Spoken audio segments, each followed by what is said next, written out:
देखिए, कहानी ऐसे शुरू होती है कि मैं शुरू करूंगा कि ये कहानी कहां से, we are going to cover all the points, so you have to be with me for a longer time.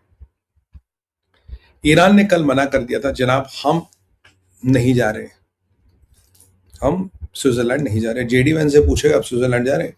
JD ने कहा कि आने वाले टाइम में मैं स्विट्जरलैंड जाऊंगा, आने वाले दिनों में मैं स्विट्जरलैंड जाऊंगा। ये जेडी का वक्तव्य था। ईरान ने कहा स्विट्जरलैंड नहीं जा रहे। बात ऐसे हो गई। यहां से ट्रंप पिक्चर में आते, ट्रंप ने धमकी दी, कह रहा अगर ये 60 दिन का टाइम खत्म हो गया तो ऐसा कोई गारंटी नहीं कि इसके बाद टाइम एक्सटेंड होगा। बॉम्ब इसके बीच में भी गिर सकते हैं, इसके बाद में भी गिर सकते हैं, तो आपके पास विकल्प नहीं है मतलब पिछवाड़े पे बैठने का। तो अगर आपको जाना तो अभी जाओ, नहीं तो मामला खराब हो। ट्रंप की धमकी के बाद यहां इसराइल में क्या पोजीशन है? इसराइल ने बिल्कुल अपने स्टेक्स बढ़ा दिए। इसराइल ने किसी की नहीं सुनी। इसराइल के अनफॉर्चुनेटली 5 सिपाही 48 घंटे में मारे गए और एक कुछ मिड लेवल कमांडर भी मारे गए। ओम शांति, प्रभु उनकी आत्मा को शांति दे। बड़ा दुखद समाचार है। और इसराइल पे प्रेशर बनाया गया ट्रंप द्वारा। जेडी वेंस ने उनके मंत्रियों को धमकी देने का प्रयास किया और मार्को रूबियो को डिप्लॉय किया गया, भाई तू इसराइल से बात करो, और इसराइल को मना। Ultimately Marco Rubio is a Israel friend, और खैर इसराइल के तो सारे मित्र हैं, बट जेडी वेंस को आई सीरियसली डाउट वो किसका मित्र है। और जेडी वेंस के विनाशकाले विपरीत बुद्धि वाली परिस्थिति क्यों हो रही है ये भी आपको आज बताऊंगा। Why has he lost his head. तो इसराइल ने बोला जी हम टस से मस नहीं होंगे, और ईरानियों ने एक आरोप लगाया कि जो इसराइल बैठा है ये लेबनान में बैठा है, और आप पे जो हिजबुल्ला अटैक कर रहा है वो तो लेबनान में अटैक कर रहा है, तो भैया आप लेबनान में बैठे क्यों? अगर आप लेबनान में नहीं होगे तो हिजबुल्ला आप पे अटैक नहीं करता, लेबनान तो आपकी धरती है नहीं। तो इसराइलियों ने बोला इस जमीन से 7 अक्टूबर 2023 के बाद हम पे करीब 8,000 अटैक हुए हैं, और अगर आप अपेक्षा करते कि हम धरती छोड़ के जाए और अटैक होने दें, इसराइल ऐसा नहीं करेगा।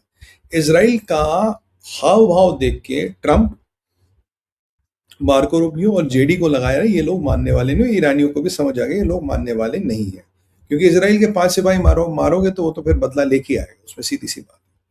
और एक ब्रिगेड लेवल का कमांडर भी अनफॉर्चुनेटली मारा गया। तो इसराइल के इस आक्रामक रुख को देख के ईरान ने अपना गेम रिकैलिब्रेट किया। इतने में मोहसिन नकवी, वही ट्रॉफी चोर, ये पहुंचता है ईरान। मोहसिन नकवी ईरान पहुंचता है, वहां वो कुछ बातचीत करता है। मतलब ऐसा नहीं कि मोहसिन नकवी के आने पे आए, मोहसिन नकवी जस्ट इसलिए वहां जा रहा था। कल को पाकिस्तान बोले जनाब हम भी गए थे, जनाब हमने भी बड़ी मुसाखरात की, हमने भी बड़ी कश्मकश की, पर पाकिस्तान को ये नहीं पता कि पाकिस्तान फंसा कैसे, मैं आपको बताऊं। तो वहां गए, और मेन जो फलक्रम था, मेन जो लोग इस नेगोशिएशन को ड्राइव कर रहे थे वो थे कतरी।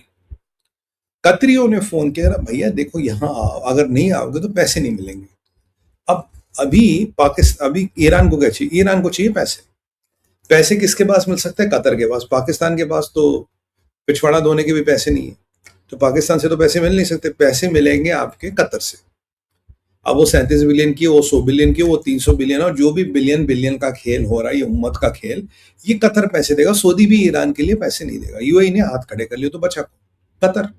कतर के शेख अल्थानी साहब अपना सूट वूट लगा के वहां बैठे स्विट्जरलैंड में, जबरदस्त वेस्टर्न मीडिया से बातें कर रहे हैं कि कतर ने क्या काम किया। पाकिस्तान की वैसी सुलग रही थी कि यार कतरी हमारा क्रेडिट खा गए, तो उन्होंने मोहसिन नकवी को गेट क्रैश करा, ताकि कल को हमारे पास ये तो हो ना, देखो नकवी को भेजा था भाई, इसने समझा लोग को, इसने ईरान के लोग को समझा, इसके कहने पे हुआ है। कतरी तो जनाब वहां स्विट्जरलैंड में बैठे, तो उनकी बात कौन सुन रहा है? ऐसे पाकिस्तान के लोग का टोन है, और अगर आप पाकिस्तान के मीडिया को ट्रैक करेंगे आपको यही टोन सुनने को मिलेगी। डन, यहां तक समझ आया? अब ईरान ये समझ गया कि इसराइल नहीं मान रहा है, ईरान ये समझ गया कि अमेरिका के हिलाने पे भी इसराइल नहीं हिल रहा, तो क्या करें? और इसराइल मारने के मोड़ में, इसराइल तोड़ने के मोड़ में। तो इन्होंने कहा ठीक है ऐसा करते हैं, और कतर ने बोल दिया देखो भैया पैसे नहीं मिलेंगे, यहां नहीं आओगे तो घंटा नहीं मिलना तुम्हें। वो मामा जो है ना ट्रंप, वो नाराज हो जाएगा, पैसे नहीं देगा फिर। तो इनकी अब हालत पतली, क्योंकि मतलब इनकी हालत बहुत खराब है पैसे को लेके। जनाब पैसे तो चाहिए। बोला चलो जी हम ऐसा करते हैं, हम स्विट्जरलैंड चले जाते हैं। पर स्विट्जरलैंड जाने से पहले कतरियों ने एक बड़ा समझदारी का काम किया, उनके हिसाब से, मेरे हिसाब से तो नहीं। उन्होंने कहा कि देखो ट्रंप ने ये जितनी डील वील की किस लिए की? स्ट्रेट ऑफ हॉर्मोज को खोलने के लिए। अगर हम स्ट्रेट ऑफ हॉर्मोज को बंद कर दे और फिर चले जाएं, यानी कि अमेरिका, आप कह रहे हो कि हम इसराइल को कंट्रोल नहीं कर पा रहे, वो हिजबुल्लाह को ठोक रहा है, हिजबुल्लाह की लाशें बिछा रहा है। ठीक है, तो हम स्ट्रेट ऑफ हॉर्मोज को बंद करते, तो आपके पास इसराइल वाला लेवरेज, मेरे पास स्ट्रेट ऑफ हॉर्मोज वाला लेवरेज, इंशाल्लाह बात करते हैं, अमेरिकनों का फुद्दू बनाते हैं, डॉलर वॉलर लेके आते हैं, कतर हमारा भाई तो साथ है ही, पाकिस्तानी है ही, उम्मत के बरादर हमारे साथ ही, अब काफिरों का बेवकूफ बनाना हमारा तो काम ही है, ये सोच के वो निकल गए। अब यहाँ आप एक पॉइंट आपने नोट किया होगा, रात को करीब ये 2-3-4 बजे करीब ईरान का डेलीगेशन लैंड करता है स्विट्जरलैंड में। जब तक ईरान का डेलीगेशन स्विट्जरलैंड में लैंड नहीं करता, तब तक जेडी वेंस जहाज में नहीं बैठता, क्योंकि लास्ट टाइम जो पाकिस्तान में ना ईरानी आ रहे नहीं, आ रहे नहीं, ट्रम्प ने बोला मेरे लोग गए रास्ते में हैं, 2 घंटे में लैंड करे, 3 घंटे में लैंड लग रहे, और फिर वो लोग, ट्रम्प के लोग, मीडिया से छुपते छुपाते बैठे थे ताकि कोई मीडिया वाला हमें देख ना ले, और मीडिया वाले भाई साहब ये तो अमेरिका में बैठे, तो गए ही नहीं कभी। तो उस चीज से बचने के लिए जेडी वेंस वेट करा कि ईरानी लैंड करे, फिर मैं जहाज में बैठूं, तो जेडी वेंस साहब हमारे जहाज में बैठ गए, और जहाज अगर आपने देखा एम्ब्रोयर का छोटा जेट था, it was possibly a chartered flight. वो एयरफोर्स 2 जिसमें जेडी वेंस ट्रैवल करता वो नहीं था, विटकॉफ और Gerald Kushner, kind of Witkoff और जेराल्ड कुशनर ऑलरेडी वहां पे बैठे थे। तो ईरानी लैंड करे तो वेंस को लगा है ईरानी आ गए, तो अपना जेडी वेंस जहाज में बैठ के निकल गया। ठीक है जी, इतना क्लियर है। अब सवाल है कि आईआरजीसी ने इतना बड़ा पंगा क्यों लिया स्ट्रेट ऑफ हॉर्मोज को बंद करने का, और यहां ईरान के इजराइल के अंदर क्या हो रहा था जिससे उनकी लगी पड़ी थी। 2 चीजों का सवाल जवाब समावेश है। पहली चीज देखिए, मैं ये शुरू से कहता था ये डील वील कुछ नहीं, ये इट्स एमओयू और understanding of extension of cease fire.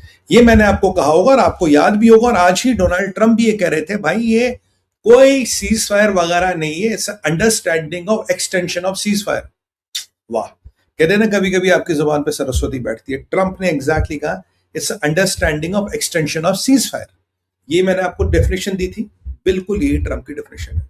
बाकी ट्रंप ने अब तक ये डॉक्यूमेंट रिलीज नहीं किया, उसको लेके यूएस में अलग बवाल मचा, उस पर भी बात कर रहे हैं। तो जब ट्रंप ने कहा it's extension of cease fire, तो कोई भी घंटा एग्रीमेंट नहीं हुआ, विच इज वेरी गुड। तो अब यहां मसला ये हो गया। अब एक बात थी, ये ट्रंप ने सीज फायर का एक्सटेंशन क्यों किया? वो चाहता था कि भाई ईरानियों, ये जो वहां दुनिया भर के करीब करीब 87 कंट्रीज के 24,000 सेलर और 1600-1800 जहाज फंसे, उनको निकलने दो, and then we can talk things. तो ईरानियों ने मांगा पैसा। अब जो एक्सटॉर्शन का पैसा था, एक्सटॉर्शन मनी, इसको अरेंज किया गया through the medium of this, Qatar देगा, ये देगा, वो देगा, बेसिक अरेंजमेंट वो है। आप मेरी बात लिख के रखना, this is the ultimate arrangement, जो मैं आपको 15 दिन पहले कहता हूँ। मेन फ्रेम मीडिया और बाकी मीडिया को उसको पहुंचने में 15 दिन लगते हैं। आपको मेन फ्रेम मीडिया एक दिन कहेगा ये एक्सटॉर्शन का पैसा था जो ट्रंप ने दिया था, आप तेल बेचो, थोड़ा कतर से दिलवाऊंगा, थोड़ा ये दिलवाऊंगा, आप इन शिपों को जाने दो। और ईरान ये जानता है कि ट्रंप की बांस फंसी है स्ट्रेट ऑफ हॉर्मोज में, उन जहाजों को निकालने में। ठीक है जी, ये आपको क्लियर हो गया। अब जब ट्रंप की वहां बांस फंसी है, तो ईरान ने क्या क्या कह रहा, बेटा तूने हमारे साथ एग्रीमेंट किया स्ट्रेट ऑफ हॉर्मोज को लेकर, मैं स्ट्रेट ऑफ हॉर्मोज क्लोज कर देता हूं। क्योंकि ईरान एक चीज जानता है, straight of Hormuz with ships मेरा लेवरेज है 100, straight of Hormuz minus ships मेरा लेवरेज है 30। और जो अभी अमेरिका 100 से 0 पे खेल रहा, मैं 30 पे आऊंगा, अमेरिका 70 पे आएगा। और ये जो मेरा लॉजिक था, जो मैंने सुबह पी गुरुस पे कहा, जो मैंने एमएच1 पे कहा, जो मैंने अन्य चैनलों पे कहा, वो मैं आपको भी प्रूव करके भी दिखाऊंगा। Why I was right with the logic, I am going to prove it to you on the show itself. इसी शो पे आपको प्रूव करूंगा why I was right with that logic. देखिए क्या हुआ। तो ये अपना सिस्टम चलता रहा। ईरानियों ने स्ट्रेट ऑफ हॉर्मोज बंद किया, कह रहा ट्रंप तेरी पास ही आया ना, हमने चाबी बंद कर दी, लेट्स गो टू ईरान, वहां जब बैठ के बात करेंगे। पाकिस्तान, अरे जनाब टेंशन मत लो, हम है ना, पाकिस्तान है, कतर का इंशाल्लाह अल्हम्दुलिल्लाह, काफिरों का बेवकूफ बनाना, आ जाओ भाई, हम तो सारे इस्लामी बरादर पहुंच गए, जेडी वेंस पहुंच गए। अब मैंने आपको बोला ये जेडी वेंस बेवकूफ है, and he is going to be the fall guy, he is going to take all the fall. मैं I will prove to you why he is going to take all the, आपको ये भी prove करने वाला हूं और आपको proof के साथ दिखा। ईरान को ये लेवरेज पता थी कि भाई स्ट्रेट ऑफ हॉर्मोज खाली, स्ट्रेट ऑफ हॉर्मोज फिलहाल बंद कर दो, वहां पहुंच जाओ, कोई बात नहीं, बात करेंगे, देखेंगे क्या देता ट्रंप, देखते हैं कि ट्रंप की कितनी वाट लगती, क्या ट्रंप कुछ माल वाल निकाल के दे देता, हमें तो पैसे चाहिए। अब ईरान का जो डेलीगेशन है, गिलाबा अरागची और इनके सेंट्रल बैंक का गवर्नर और कुछ और लोग गए, ठीक है, ये भी आपको पता होगा। अब गिलाबा अरागची के कुछ लोग के गवर्नमेंट गए, कुछ खबरें आई थी 400 लोग हैं, पूरा जहाज भर के भेजा, पर ये 3 लोग हैं, नेगोशिएटर और पैसे वाला यानी कि गवर्नर। ये अपने पहुंचे, अपना जेडी वेंस पहुंचा। अब जब जेडी वेंस पहुंचा तो ईरानियों ने ये लेवरेज बंद कर दिया।